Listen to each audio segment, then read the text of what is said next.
and welcome to Not Just Coffee. I'm Maurice. I'm Marcella. And this is a special edition of the Taylor and Matty of the 1975. So, as you all know, Taylor Swift released her new album, and there's lots of speculation. Who is her album about? Is it Joe? Is it Travis? Or is it dun dun dun Matty? The sexy, tortured poet, Matty Healy. So we're gonna dive a little into that. We aren't gonna do too much because there's so much to cover. I believe the total amount of songs that she did on her album were 31. That's just off of like memory. So today we're just gonna cover the first two actually, on her album. So we're covering Fortnight, and we are covering the Tortured Poets Department. We may get a little sidetracked and sprinkle into a few other things here and there, but that's what we're kind of trying to stay focused on. And if you guys like this, we'd love to get creepier with you. Yeah. Dive deeper. I'm really obsessed about this stuff. So, Yeah. French poets, tortured artists. And I'm just obsessed with love. So, love and situationships, you know, like, I think like Taylor kind of shows you in this album, she had a 6 or 7 year long relationship with Joe. Yeah. And she wrote some good songs. But Matty, like they were on and off probably for a decade. So their situationship started in probably 2014. And if you guys go back into the archives long ago, when it was 1989 album, you will see him touring with the band, the 1975. And back then, Taylor and him were introduced. He wore Taylor's 1989 shirt, and she would wear his 1975 sleeveless black shirt. So that's a little tidbit. If some of you guys don't know that and are new Taylor fans or anything like that, feel free to check it out. 1975 fans. I mean, a lot of the Taylor fans just don't know their past. Don't know anything to do about the 1975, so we're here to help out and lead you on that journey so you can start becoming oddly obsessive as well. Well, I think it's also why not a lot of people do know about Taylor and Matty, but I don't think the majority of people do, because they did such a good subtle job of hiding it. And then a lot of people, I think they were able to hide in the shadows. So I think they used like Harry Styles, Jake Gyllenhaal, like all these people, John Mayer, as they were like trees. They were like trees in the park when like Taylor was hiding in the shadows with Matty, you know, and they're like, yeah, let's let all of them have the spotlight, because Matty's not a spotlight person. He doesn't really like he grew up in the spotlight and stuff, but he's not like a Harry Styles, you know? I feel like he always kind of, Really? He's an F-boy, yeah. And I think he's the best kind. He's a tortured poet. You know, he always keeps you stringing along. He's probably amazing and has like a master's degree in breadcrumbing, a master's degree in love bombing, and then when it gets too serious, like right now, he bolts. A master's degree in making amazing music. I'm sorry, the 1975 were just an amazing band. This album, just a little sidetrack, this album is amazing. It should have won Best Album of the Year. It's life-changing. And I think more people need to take this, like listen to this album. Amazing. And you can also hear the Taylor. Like, you can. You can see what Taylor took. If you listen to some of the 1975 songs, he even has lyrics saying, you liked me because I was a better writer and I made you one. And it's true. You start seeing her music really develop, I feel, with like Folklore, with Evermore, with this album, and yeah. But speaking of albums, do you see that she chose to do all black and white? And well, black and white kind of Well, Ish. and you noticed on the Sex, was it the Sex vinyl? The LP? The single. The single is like a bed. Oh, the bed sheets. The bed sheets. Yeah, Reese was like, what's the one thing that's missing? Taylor. So Taylor. if you go and look, you can even go onto the 1975, they have a t-shirt of it. If you go onto 1975's merchandise, their t-shirt is basically this picture, but without Taylor.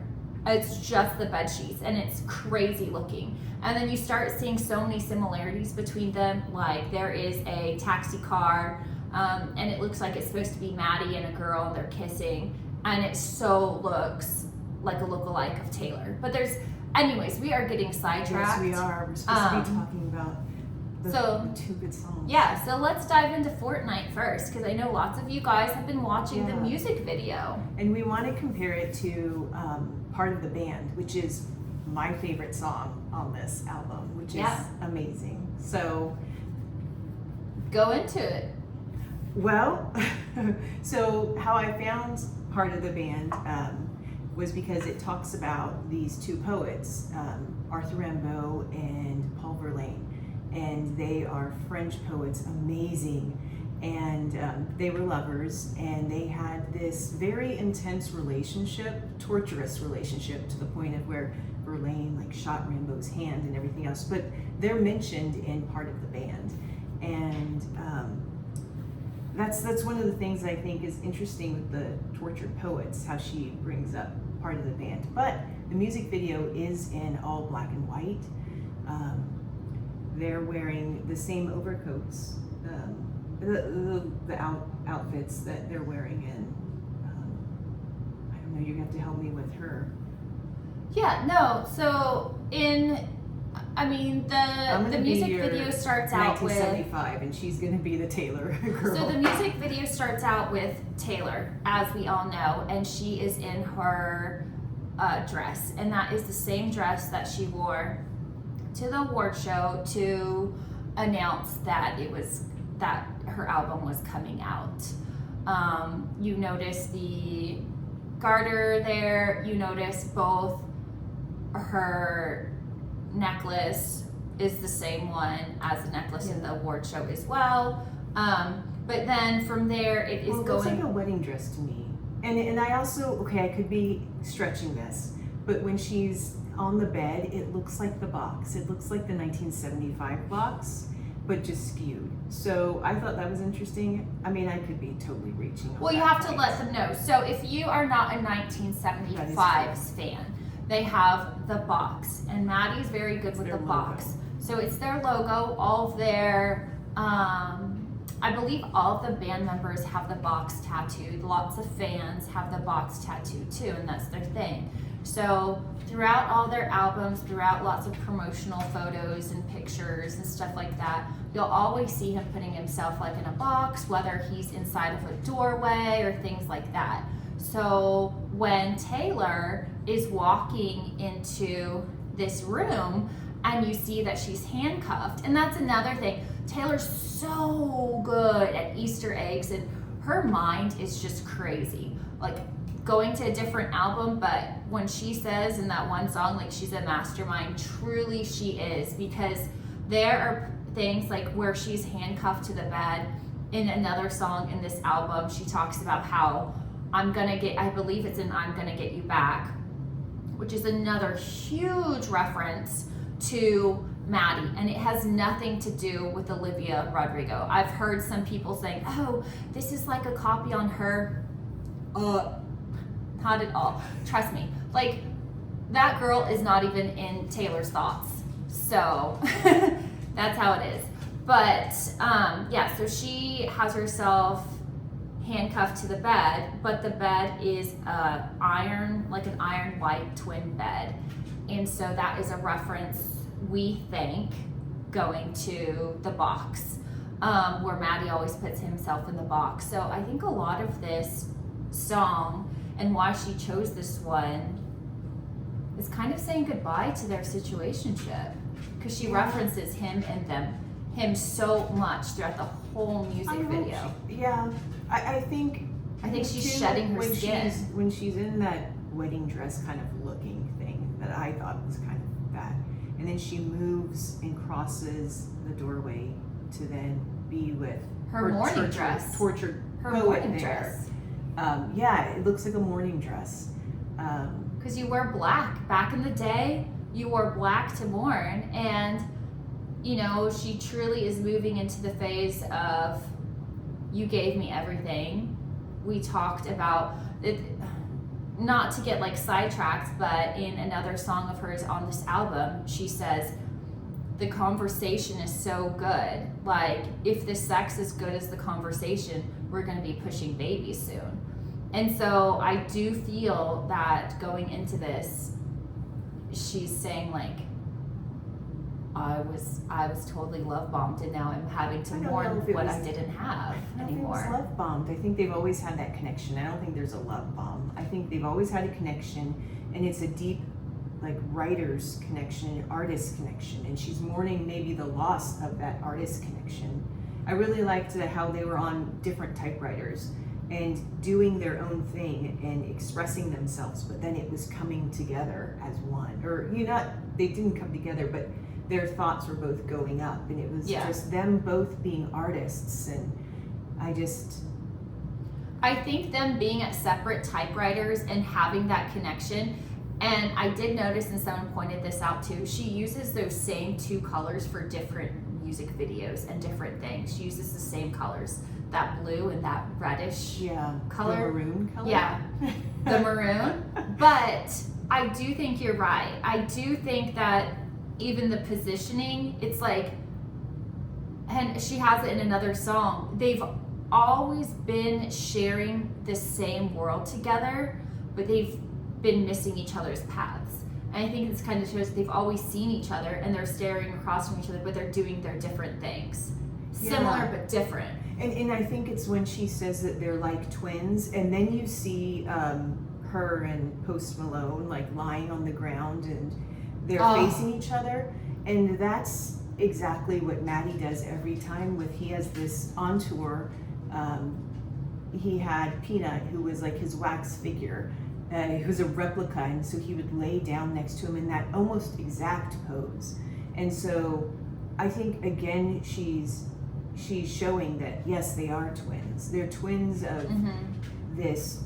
They're artist twins. I don't know how else to say it, but it's just, they know each other so well, and it's just so sad that they can't come together through this, but their art is so beautiful together. It is. It's so good, and I'm trying not to be completely sidetracked, because as she's talking about that, there are other songs throughout her albums since she met Matty. So for 10 years, sidetracked. we won't get sidetracked, but there are so many other albums where we thought songs were about certain people, but you weren't quite sure because things didn't line up, and you're like, no, they aren't like this, not like this.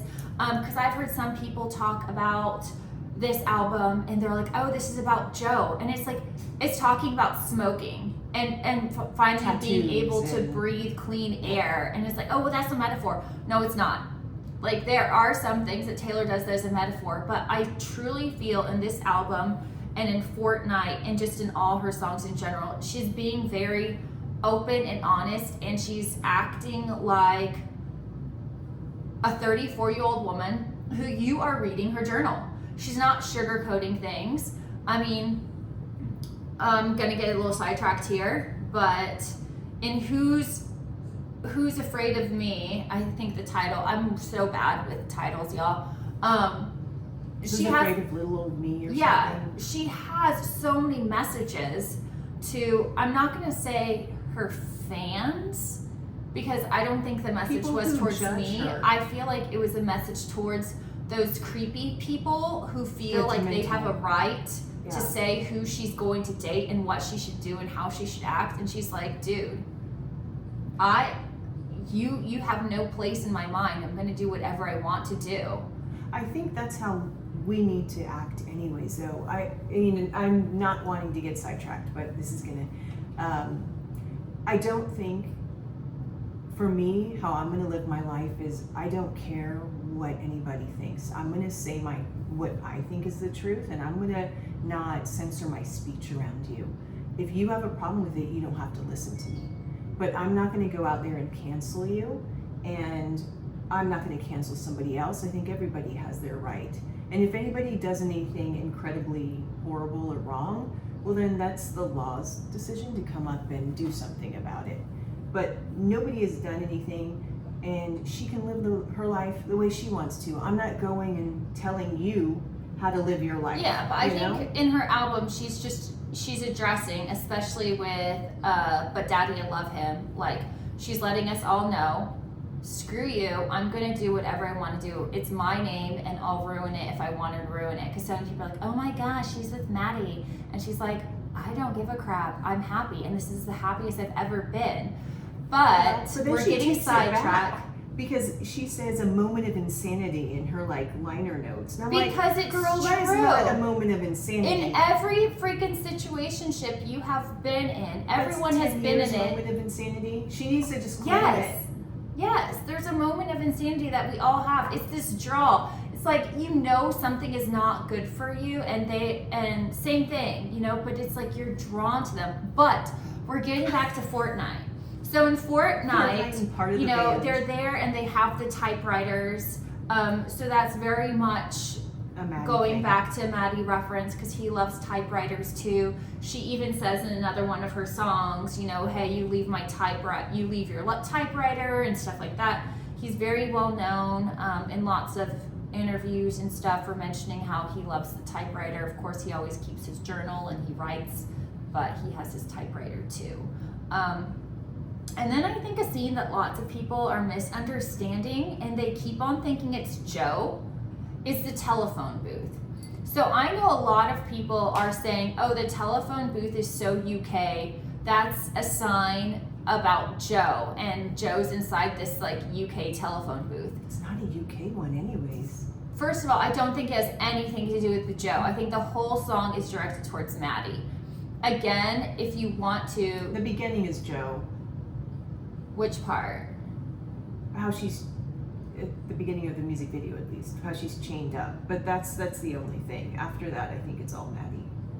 Yeah, well, I mean, then that gets into the song The Slammer, Straight Out the Slammer, which is, oh, that's a Joe and Matty song. I'd love to unpack that one. Yes. But, you know, I think, again, it is a bit of an ode to Matty where, you know, he's then in the box and she's on top of it. Oh, that's right, yeah. She's on top of the box, but they're trying to reach each other and they can't. And again, I feel it's this thing that has happened with them, and she's kind of addressing it in a way for these past 10 years, that they're always so close to each other, and yet they're always still missing each other. They're touching each other at the end, but they aren't still together.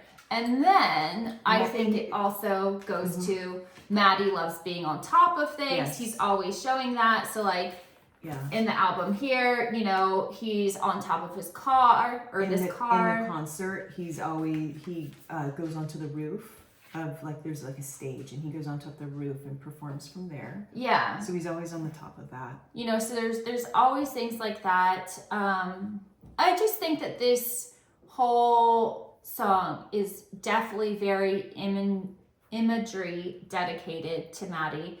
I really encourage y'all, and I know Marcy does too, to go and watch both music videos back to back. Part of the band watch it first. The Black Dog is also in there. Yeah. So that's another one in part of the band. You see the Black Dog. So a lot of people, I think, are referencing and saying that the Black Dog going through the music video is about the song, The Black Dog.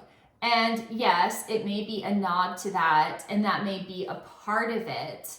But I truly think it's in there because if you watch these two music videos side to side or back to back, you will see the Black Dog crosses at the same time, like in the music video.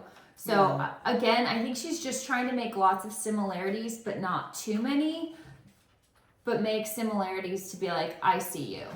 I Yeah. See You and I mean, This Post Is About Malone You. looks exactly like Matty. The way he's dressed up looks like Matty in this music video. So Matty always it's wears trench coats. Like, and he always wears loafers, and they're wearing loafers. He looks so exactly like they're wearing he's supposed to loafers. be him. They're I wearing know. trench coats. Yeah. And then, which brings us to everyone's talking about the movie with Ethan Hawke, and who's the other Dead guy in it? Poets Society. Yeah, Dead Poet Society. They're wearing lab coats. And what is Matty known for? Lab coats. Always wearing them. Him and the whole band wear their lab coats. Yeah, and even if you during tour they wear the lab coats, and I think online you can still buy the lab You can coats. for like $75. Which is so I looked cool. down and I was like, but when am I going to wear a lab coat? Like, you can't You can just walk around the house where you see the I lab coat. I know.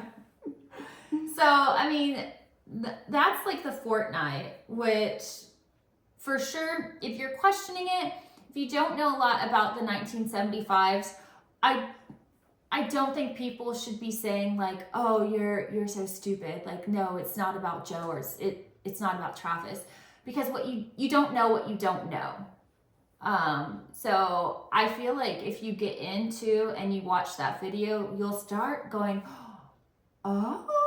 Putting two and two together, it starts making sense, and then you see like, oh, the whole aesthetic of her album is, I mean, I feel like it's this whole album. She just took the aesthetic, took everything from it and made it hers. Yeah. Like, but it just feels like it's the 1975.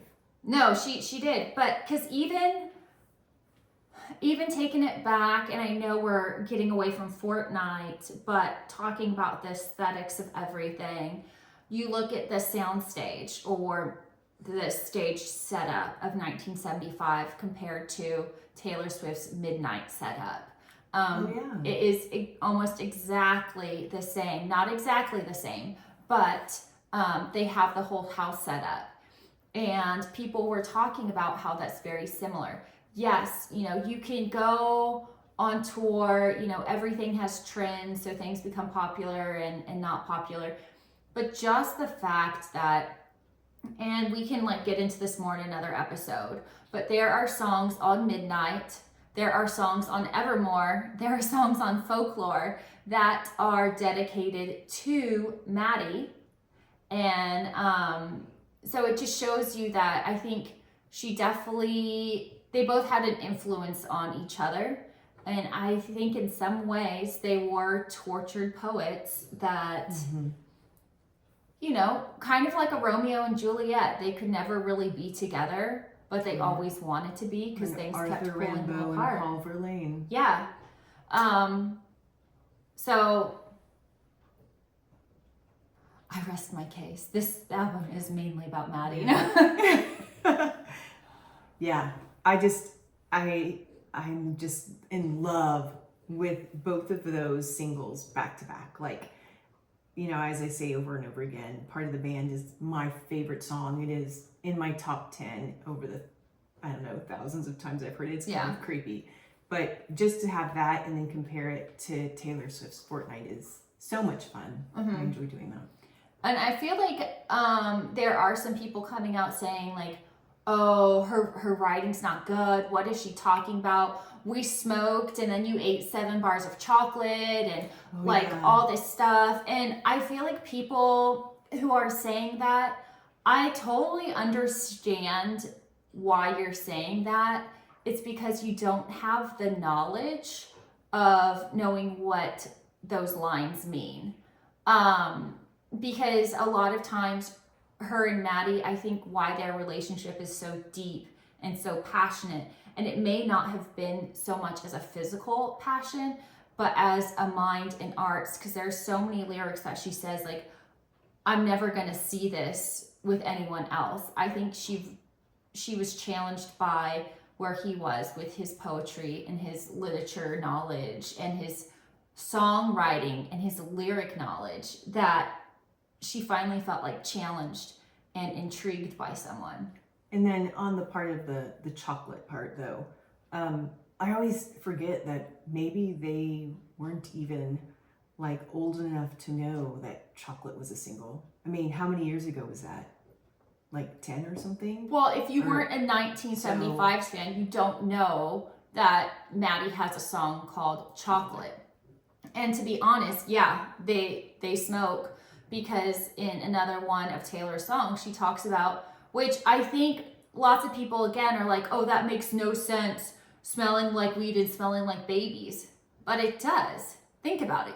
You're in your 30s. When you're in your 30s, that's when all your friends start changing. Your friends either they're getting married, they're having babies, or they're still just having fun and they don't have any responsibilities. So what are you doing? You're smelling like liquor or weed, or you have your friends that are divided and they're getting a house and they're doing baby showers. So like, it's just a line describing where she is in life. She's like, my friends are either smelling like weed or smelling like babies, which means they're either in this family life, starting a family, or they're in this still single party life. mode. Yeah. And it's not even a party mode. It's just a hang out with your friends mode, you know? It's not like, I don't think she's saying she's in her 20s or acting that way. It's just like, this is what you do in your 30s. This is your life now. It's this weird dynamic of the friends that have the kids and the friends the ones that don't. you just, so you live in your life. It's not like you're hanging out at a kid's party or like teenager's party, but you're still having a good time. So I do feel like this album, why some people have been disappointed with it, is because, and I don't want to say anything insulting. I think that a lot of people who are disappointed in this album were disappointed because they wanted it to be like a pop album or like something where you don't think. And this album has lots of things to chew about, if that makes sense. Because you chew on different, You can get one song of hers from this album and just dissect it. Very much,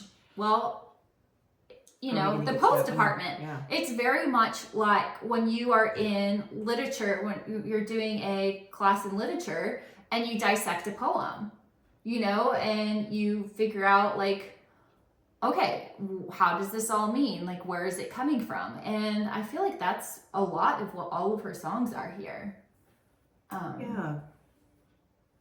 Yeah, and I think she's just in that time of life too. I mean, she just had a relationship. All those years that you put into a relationship, and that's suddenly over. And I think she's trying to get over that because that's a huge loss. Yeah.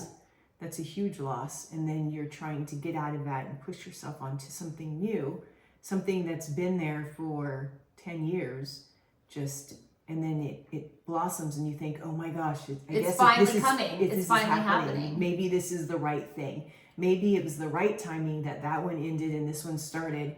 And that hope of, oh my gosh, maybe the timing was right. Yeah. And then maybe everything happened for a reason. Finally, this is why my relationship of 6 years has, ended. Fizzled out, and then that hope, and then everything just falling apart. And I think women, men who have been through that, I think we can really relate. And the ones that maybe aren't enjoying the album as much. I don't know, that's my feelings. This album is definitely not like Midnights and other albums of hers. I know people have done like TikTok dances and stuff like that too. And this one, I think it's a little bit more, you can chew on it. I definitely don't think that this album is something that the younger people can delve too much into. I don't know. I think if they've had a relationship end. I don't think so. If you are like 13, 14, 15, her younger fan base, no, I don't think so. So I think this is one to where it's like, well, what's going on with this album? And then I do feel though that this is the album where she's talking is most plainly and saying, kind of like when she said, "Dear Reader," I think this is a continuation of that. And it's just like, this is me. And it's a different this is a different album from all her other albums. And she's not really talking metaphorically. She's not making up characters.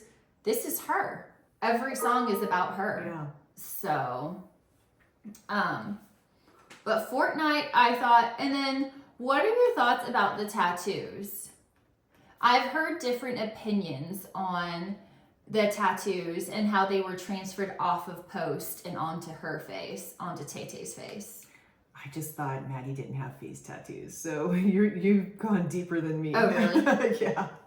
So a lot of people had said, you know, and in a way, because, you know, Matty, he is a bit of a tortured soul, because, you know, there's one where she's like, I can fix him. No, really, I can, and stuff. A bit of a tortured soul. I think she's showing how, you know, in a way, she wanted to take his burdens and also make them hers. Because in other songs, she said, I would have died for you. I would have burned my whole name down for you. So I think a bit in reference, of course, Matty didn't have those tattoos, so I think they wanted to make it pretty clear that who Post Malone was supposed to be in his trench coat and stuff. But I think like you if can... you know, you know. Yeah. But I think if you look a little deeper, it can also be... I see Taylor is definitely someone who, deep down, is a very sweet-hearted woman who's trying to find love. And when she does find love, she does anything for that person that she loves. I'm going to add messed up to it. Well, if anyone is. Yeah, and broken, because she even says if they're twins, then they must share something. So I feel like they're the same person. Well, maybe his are more visible. Yeah, he shows his better. Yeah. He shows his better. He doesn't cover up who he is. But also, you know, they both grew up in the spotlight, and in Taylor's song, she also shares about this, how you've just had it easier than me. And I do think that's true, because I think she's alluding to how he's a guy and she's a female, and a lot of things he's done. Oh, yeah. People think that he's gotten away with a lot, but, you know, like, she couldn't do that. No, as a female. You know. And then in response, his response to her would be, didn't he say if you just take off your mask? So... you know, there are different things. He thinks that she puts on a mask and maybe covers up too much. Yeah. So. But they're definitely lovers. They definitely have had a situationship for a while. I think that they are definitely care deeply about each other. And I would love to delve more into all these songs. We definitely will. I mean, if you guys want it, we'll talk about each song more organized.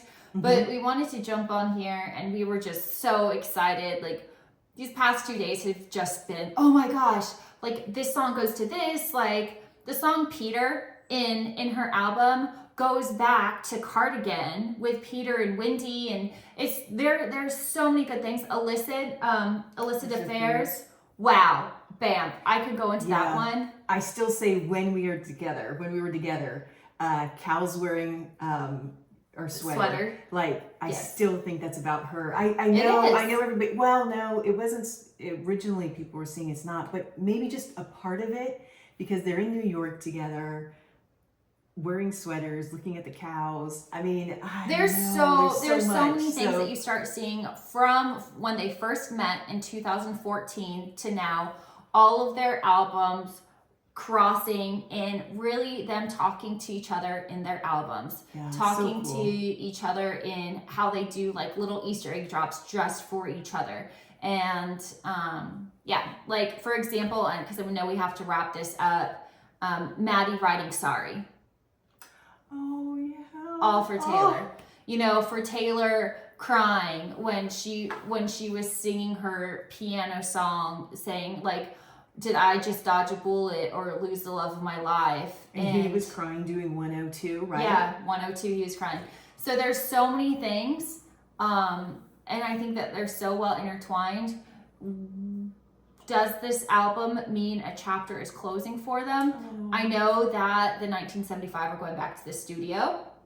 Well, now they say they're taking a break. I don't know. So it's I mixed think we with- are gonna maybe You get think so? some or at get least some him. songs dropped. Yeah, I don't know. I don't know. Something may happen because I don't see how she can drop this and him not come back with a song or two. He did say during the concert that he has receipts, so. Yeah, so we'll see what happens. Has the vault been completely closed on this era of Matty, or this era? It's been a decade of Matty and Taylor, or will it resurface? At least I knows? hope they'll come back as like artists together.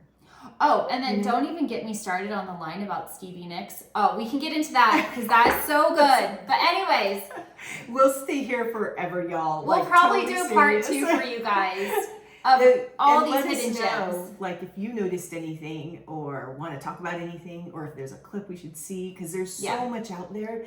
Every time I'll send something to Reese and I'll be like, oh my gosh, did you see this? And So many things. Yeah. I'll get in I will get into the Chelsea Hotel with you guys and the whole like in-depth theory about Chelsea Hotel and why she mentioned that. And I definitely think when she says Taylor does not drop numbers just to drop numbers. So yes, when she says you were smoking and ate 7 bars of chocolates, definitely I think that's a number that needs to be addressed too. So there's so many Easter eggs. And I think this album, yes, is for all of us, but I think in the end is an album for her and for Matty. I think she had to go in and record this one for her. for her. I think this is the first album where Taylor went in and said, Jack, this one's for me. And then Matty was right down the hall doing his album. All right, Jack, guys. this is for me now. yeah, right. Oh, and for people who do not know, Jack produces both for Matty and for Taylor. 1975, the 1975, yeah. So, anyways, till next time, y'all. Hopefully, we'll get back on and do a part 2 and do some more. Yes, we can even bring our guys. tinfoil hats next time. Yes. We can really get deep down. All right, guys. Well, thanks for watching Not Just Coffee. Bye, y'all. Bye.